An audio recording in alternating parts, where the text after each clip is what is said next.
앞서 리포트에서 보신 것처럼 정부가 어제 수도권 주택 공급 부족 문제 해소를 위해서 주택 공급 대책을 내놨습니다. 지난 6.27 대출 규제 이후 처음으로 발표된 주택 공급 대책인데요. 이 시간에는 발표된 대책의 자세한 내용을 살펴보고 그 평가와 함께 실효성에 대해서도 얘기 나눠보도록 하겠습니다. 대한건설 정책연구원 이은형 연구위원님 모셨습니다. 안녕하십니까? 안녕하세요. 네, 반갑습니다.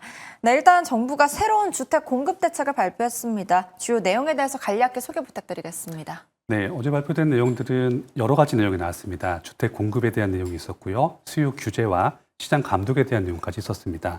먼저 주택 공급 부분에서는 135만 호 규모의 주택을 향후 5년 반 동안 착공하겠다는 내용이 들어가 있었고요. 그리고 LH가 조성하는 모든 신규 택지에 대해서 앞으로는 직접 시행을 하겠다라는 내용이 들어가 있습니다. 그리고 저희가 관심을 많이 가지고 있는 정비 사업을 활성화하는 내용도 들어가 있습니다. 그리고 수요 규제 측면에서는 LTV라고 하죠. 주택담보대출 인정 비율. 이 부분을 규제 지역에 한정해서 종전의 50%에서 40%로 10%포인트 더 낮추는 내용이 들어갔습니다. 그리고 주택 매매 사업자와 임대 사업자들에 대해서는 앞으로는 대출이 전혀 나가지 않도록 LTV 0을 적용하는 아주 강력한 조치가 있었습니다. 그리고 1주택자에 대해서도 이분들이 전세 대출을 할 때 그 한도액을 종전에는 기관들에 따라서 금액 편차가 약간 있었습니다. 이 금액대를 모두 하향 조정해서 2억 원으로 일괄 조정했습니다.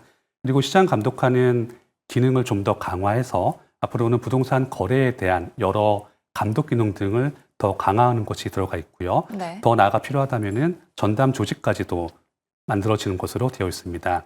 그리고 앞으로는 토지거래 허가제에 적용되는 구역을 지정할 때 네. 국토부 장관의 권한이 더욱 커지는 내용도 함께 포함됐습니다. 그렇군요. 그 중에서 좀 주목을 할 수 있는 것이 LH가 공동주택 용지를 민간에 매각하지 않고 직접 주택 건설 사업을 시행한다는 내용이 좀 눈에 띄는데요. 직접 시행하는 이유는 무엇이고 또 어떻게 한다는 건지 기대 효과도 부탁드릴게요. 네, 일반적으로 LH의 직접 시행에 대해서는 개발이 환수에 대한 내용이 가장 크게 나와 있습니다. 종전의 사업 구조에서는 LH가 택지를 조성하고 이 네. 택지를 민간에 분양을 합니다. 그러면 분양받은 업체가 다시 아파트를 만들어서 일반에 분양을 하는 거죠. 자, 이렇게 되면 LH가 택지를 만들고 실제 소비자에게 주택이 공급되는 중간 단계에 민간 업체가 들어가게 됩니다. 그래서 지금 얘기가 나오는 직접 시행이라고 하는 것은 마치 생산자와 소비자를 직접 연결하는 것처럼 중간 단계를 줄임으로 해서 더 낮은 가격으로 아파트를 공급하는 것이 주된 내용입니다. 그런데 종전까지는 사실 이 부분에 대해서 더 낮은 가격으로 주택을 공급하는 것에 초점이 맞춰져 있긴 했습니다. 그런데 어제 발표된 내용은 이 부분을 중점으로 다루지 않고 주택 사업 자체, 주택 공급 자체를 보다 안정적으로 가져갈 수 있다는 것에 중점을 뒀습니다. 예를 들면 이런 겁니다.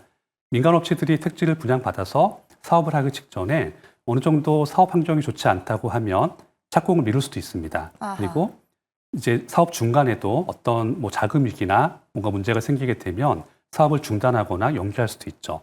그리고 기타 문제가 발생할 수도 있습니다. 네. 하지만 이런 부분들을 공공이 직접 시행을 하게 되면 사업이 중간에 뭐 좌초되거나 지연되는 일 없이 안정성을 가지고 진행할 수 있다는 내용이 어제는 중점적으로 언급이 됐습니다. 이를 통해서 부동산 침체기에도 꾸준하게 주택을 공급할 수 있다는 내용들이 많이 부각이 됐습니다. 그런데 이런 내용의 배경에는 LH가 택지를 분양하면서 수익이 많이 발생하니까 이 수익분만큼을 아파트 분양가로 좀 낮춰서 할 수 있지 않느냐라는 내용들이 종전부터 언급이 되어 왔습니다.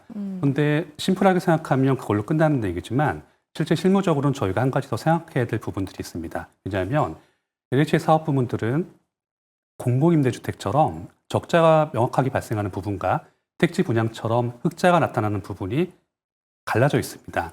그 때문에 지금까지는 적자가 발생하는 부분을 흑자 부분에서 어느 정도 메워주고 그 사업을 진행을 해왔었는데 그 때문에 지금처럼 택지 분양에서 수익이 발생하는 것을 좀 더 긍정적으로 사용을 한다고 한다면 그 얘기의 앞에 나오는 전제는 LH의 적자 부분을 일단 메꿔주고 그리고 남은 수익이 얼마만큼이 있는데 이것을 가지고 직접 시행을 하게 되면 아파트 분양가를 얼마큼 낮출 수 있다. 이런 식으로 계산이 먼저 들어가야 됩니다. 네.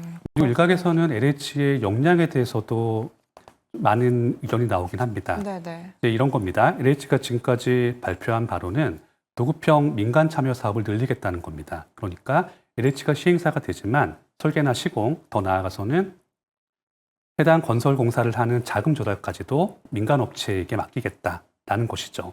그런데 이게 글자 그대로 LH는 아무것도 안 하는 상태에서 모든 것을 다 해올 수 있는 것인지, 아니면 지금처럼 LH가 직접 시행을 하는 현장에도 LH 직원들이 나가서 일종의 PM 역할을 하고 있는데 이런 것들을 확대하겠다는 것인지가 아직은 네. 명확하지가 않습니다. 네, 그리고 그렇군요. 저희가 장기적으로는 자, 이렇게 LH가 직접 시행 역량을 늘려나간다고 하더라도 향후에 20년, 30년 뒤에 그때도 과연 이런 정도가 필요한 것인가, 이 부분은 저희가 논의할 필요가 있습니다. 그렇군요. 또 이번 공급 대책에는 수도권 도심주택 정비 사업을 촉진하는 방안도 대거 담겼는데 이번 정비 사업 제도의 핵심 내용도 한번 부탁드릴게요.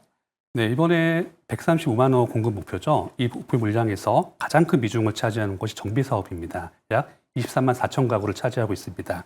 지금 정부가 발표한 내용에 따르면 이 부분을 크게 차지하는 것이 공공도심복합사업 시즌2, 그러니까 과거 정부에서 진행했던 내용들을 다시 진행하는 것이 있고요. 그리고 저희가 익히 알고 있는 1기 신도시의 물량을 함께 가져가는 것이 있습니다. 그런데 정부가 아무리 이런 식으로 정비사업을 활성화하겠다고 하더라도 이들 대부분은 민간 사업이라는 데 본질이 있습니다. 그 때문에 민간 사업에서는 사업성에 관한 내용들, 그러니까 돈이 조금 덜 들어간다던가 아니면 어느 정도 이익을 더 낼 수 있는 요인들을 주게 되면 이것이 바로 정비사업의 활성화 요인이 되는 겁니다. 예를 들면 용적률을 높인다든가 건축물의 고도 제한을 완화한다든가 녹지 비율을 완화하고 이런 것들을 하게 되면 결과적으로는 정비사업의 활성화 요인으로 판단할 수 있습니다. 네, 그렇군요. 또 그리고 대출 규제 등 부동산 수요 억제를 위한 대책도 있었습니다. 관련해서도 부탁드릴게요. 네, 규제 지역에 대해서 LTV를 기존 50에서 40으로 낮추는 내용이 들어가 있습니다. 그런데 이미 서울 같은 지역에는 대출 한도가 6억 원으로 설정되어 있기 때문에 지금 같은 식의 대출 규제 강화가 그렇게 큰 의미가 있을지는 사실 알 수가 없습니다.